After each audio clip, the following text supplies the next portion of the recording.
like we're getting our hands here for the finals. Yep, Nick is on a mull to 5. Franklin already mulled to 6. Oh boy. You know what's really bad if you mull to 5? You get double griefed. You double griefed and start at 3. Yeah. Oof. That hand's not looking great so far for Nick either. Ooh. But I think he has to keep. Honestly, I think I'd keep the Rhinos there. Yeah, just like everyone spin. So Franklin will start on the play. It matters about your positioning in the tournament. The higher seed gets to choose. And Franklin, being 6-1-1, is a better seat placing than 6-2. Therefore, Franklin will be on the play. And for Scam, that's a good sign. All right. Try not to jinx it. Normal start. Normal start. Somebody check Nick's deck for Primeval Titans, please. Land, swing a He Ragavan. just took it with him. There's no removal in Nick's hand, and one of the downsides of going down to such a lower hand. Yeah, he has Stomp, but obviously he's not going to be able to take care of Ragavan turn 1.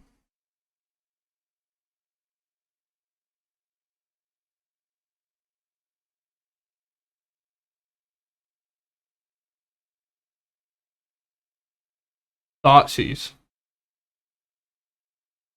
Saying, you got these two options. Rest of these are lands. So, you get a Bone Crusher Giant or a Bone Crusher Giant. Which one do you want? Which, if you think about it, both cost you 2 life. So, you just get rid of the 4/3 for free. True. Yeah. There is a prediction up, chat, if you want to vote. Ah, man. Did that one a little late there, huh? Well, there's only about 30 seconds left on it.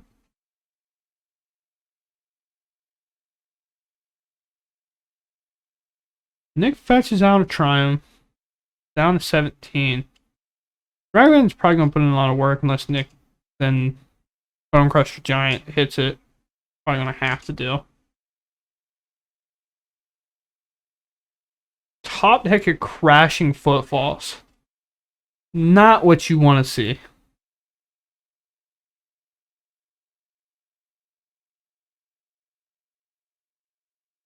And we're to Oh no. Yeah. attempt to kill Ragavan.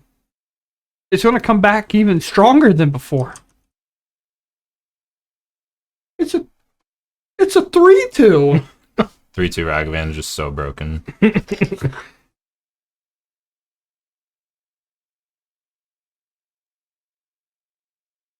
Well, Suspend that. Don't want that to be put under a Dothy. yeah. That would also be bad. We know what happens when Dothy gets a hold of a living end against those decks. It does not go great. Land, going straight in the exile. Ragavan can't do nothing with that. Let's just hard cast Grief. Why not? Let's look at your hand and take nothing. 2 lands. 2 lands and a dream. And another Footfalls. We want the ones that just cast the Footfalls, not the Footfalls themselves. And I believe we missed the time counter. Ah, there we go. Okay. He's just looking at his hand going, This ain't looking great. I'm getting scammed. Getting hit for 6 next turn, probably. Unless that Odawara bounce something, which that doesn't feel incredible. Play a 4/3. Can't play a 4/3. Weirdly, Ragavan trades up to that 4/3, which I didn't think I would ever say that. And it can't block Grief. It can't block Grief, Wait. but it can't block anything when it's in the dumpster. Gets hit for 6. Another treasure token. There's Gemstone Cavern.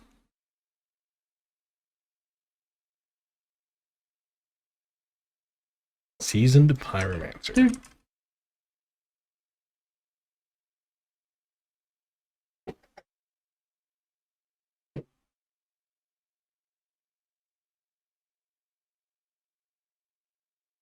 Ooh, we have a bolt too.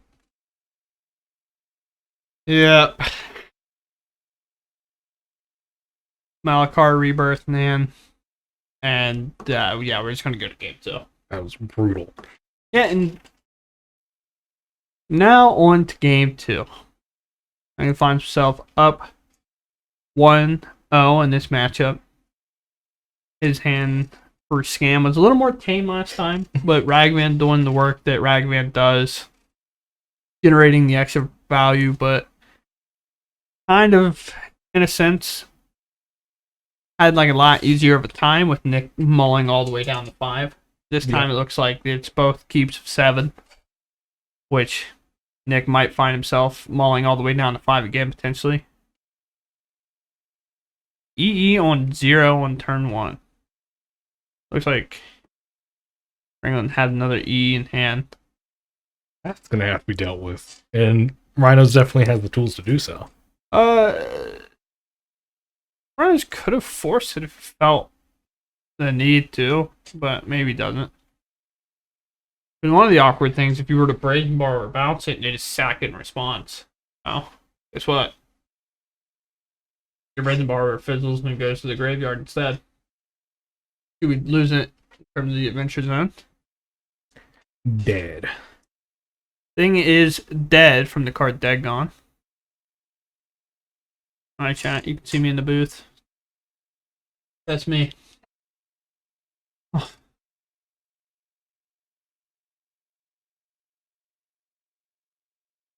Alright.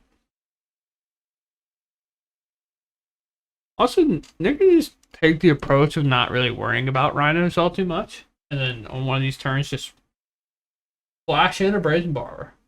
Just start hitting Franklin for 3. And sometimes you got to do the awkward things to put the other deck in a weird spot that they feel obligated to deal with it. And then that's your chance to kind of do something. Mm-hmm. He has 2 Brazen Bars in hand. Looks like Dothy might be coming down for Franklin.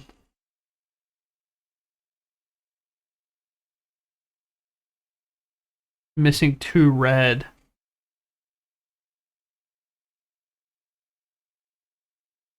For anything like a Seasoned Pyromancer. Mm-hmm.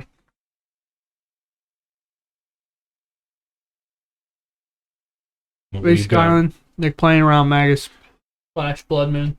We've got 3 mana for Rhinos. This is where the magic happens. True. So, like we said before, we're just gonna flash in a Brazen Bar. Odawa comes to hand. It's probably gonna get played as a land drop. Or yeah, because you can play as a land drop and you can also flash in an additional Brazen Bar. That's 6 power. But God, are they fragile to a Fury. Holy cow, are they fragile to a Fury. You definitely don't want to get blown out like that. Yeah. So, I can't imagine without Franklin really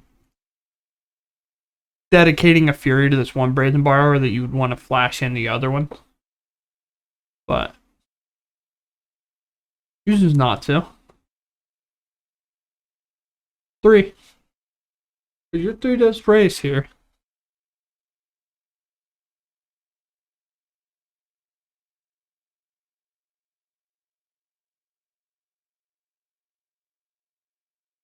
Okay. He has a Fury of his own, no Cascaders in hand, 2 Force Negations, a Brazen Borrower, and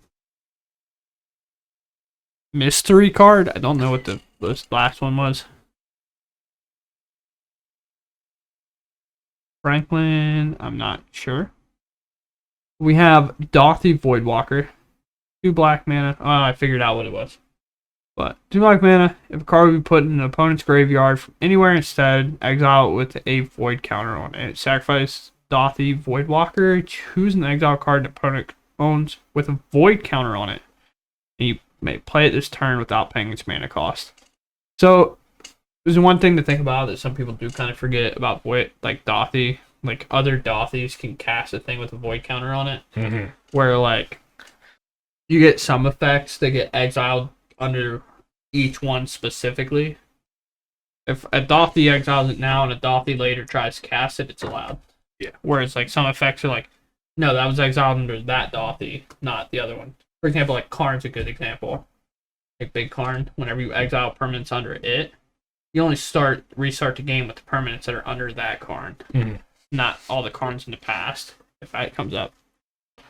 So I believe there's a judge call right now, and they're trying to figure out how the interaction works exactly with Bone Crusher stomping a Dothi. Like, I mean, I would think the Bone Crusher just goes on an adventure like normal.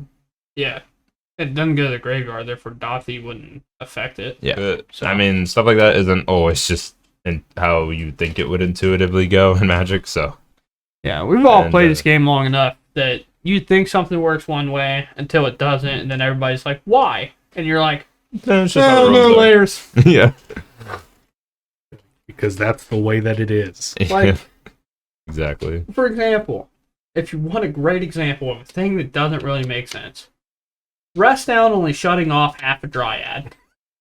That's classic. You can't play extra lands, but the lands are still rainbow lands. And we are killing that Brazen Bar with a fury. Nice. We are Here it is. doing it. I believe that's Undying Malice. This is either the Malice is getting Force Negation, or the Fury's going to get Brazen Bar bounced. Which I think it's going to get bounced. Bounced out the club. I don't know if Nick really wanted to use 2 cards to counter the other effect. But you could have. Because that means it leaves the game open for your Brazen Bar to just start getting back in there. And the Fury would have essentially been dead, where if here you want to bounce it, well, now they have it back, but it chooses to tap it down, draw a card. Crashing Footfalls. So, the 4-turn dedication. Maybe. We might do it. Some Rhinos players play like Jason Lions Club. I don't know Nick's list. I believe we have it, but I doubt that he's playing it. Bounce the explosives in response to the grief.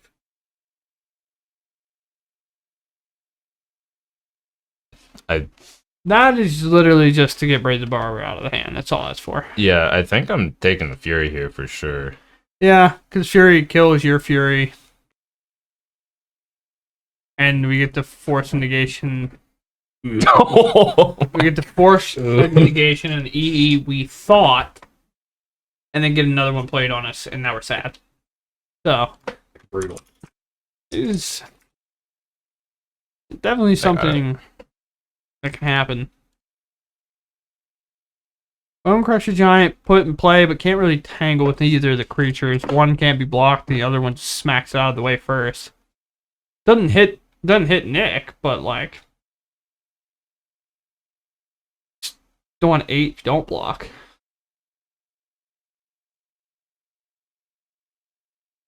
So he's jumping in front of Fury. We're only taking 3. Hello. No, it gets it with the first part double strike. Yeah, but it didn't have trample. Doesn't need trample. I know it. Gun started moving the life total Oh. super low, like it had trample. I was like, wait a minute. Oh, okay. Alright, we only get hit for 3 here.